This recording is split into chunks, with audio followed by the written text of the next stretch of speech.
this is SatTV. Now I'm pleased to be joined by Rash Jhanjee of Inmarsat. Rash, tell me, how is the Global Xpress platform changing enterprise customers? So, thanks for the invitation today, Richard, anyway, but Global Xpress was created around about 4 years ago, the conception of this product, or this solution. It was initially three Ka-band satellites that we were going to launch over the world to provide our next generation broadband services. The way it was designed was to provide an ecosystem that would enable broadband customers through our partners to deliver high definition, high quality services to its enterprise service partners out there in the marketplace. Today we've launched 2 satellites and more to come in the future. Now, which market sectors are showing the strongest demand? So the key segments within the enterprise sector for us have always been the satellite news gathering area. And satellite news gathering, as we demonstrated recently in the region, unfortunately when the Nepalese earthquake occurred, we were quickly deployed into the region. We had a Kaband antenna there, and we quickly transported video transmissions out of Nepal for the CNN broadcasting company.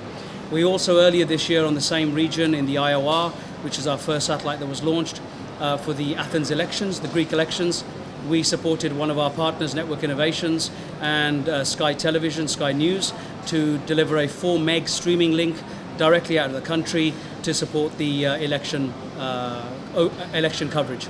So satellite news gathering, the broadcasters, and that market is a very, very key one for us. Additionally, what's finding a lot of interest for us is the energy and exploration market. That's a market that we've always been quite strong in. We provide both coverage and services onto the onshore market and the offshore market, and that shows a lot of interest and through our partnership base as well. And a very exciting one for me personally is the telco market. So we really do have a product and a service which is broadband, it's highly reliable, and it's global.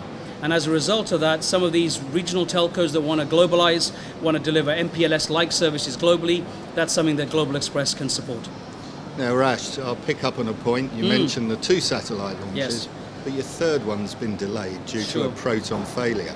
How is that going to affect the company? Well, that's unfortunate, right? So we had the first satellite launch last year, the second satellite launch this year. We were all ready to go on the third satellite. Unfortunately, we can't determine when the launch provider is going to have an issue. Luckily, the good news is the launch provider didn't have our rocket on, our satellite on it. It's not good news for the Mexican one. But as always happens when this problem occurs, there is a couple of weeks of investigation. There's analysis today going on by the Russian authorities to investigate what was the problem, where it failed, and how long it could be before the next satellite is deployed on top of its rocket. We hope to hear in the very near future when GX will be launched. The other alternative is obviously we have 4 satellites on the order. We hope we don't have to use the 4th satellite until 2016, which will be the augmentation satellite, and we hope to hear that the 3rd satellite will be launched in the very near future. Now, it's an all Ka-band platform. Why? Why not? Ka-band offers some real inherent advantages in the marketplace. It's true broadband, it's ultra broadband, it allows smaller terminals, and one of the core competencies and core feature sets of Inmarsat is mobility. People want to move around very quickly, they want something that's transportable, they want something that's high bandwidth, and if you look at our L-band services today, our L-band services on BGAN and BGAN HDR support up to 700 kilobits per second. Those companies want to go to the next generation of bandwidth. Every application out there is demanding a bigger amount of bandwidth, but wanted to be mobile. And as a result of that, Ka-band offers these advantages. High throughput, mobile terminals, and global coverage with Ka-band. Now, there's a lot of commentators out there saying the satellite market is very challenging at the moment. Do you agree with that? I think it depends where you are in the satellite market. I think if you are a satellite operator selling space segment, it's very hard to differentiate yourself. I think one of the key advantages of Inmarsat is that we're a solutions provider. We're building an ecosystem.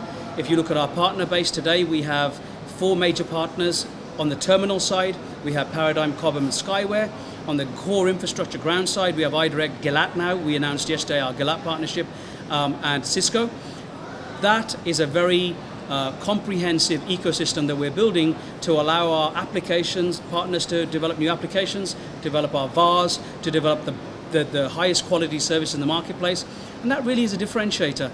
We are not selling space segment, we are selling value-added services through our channel partnerships.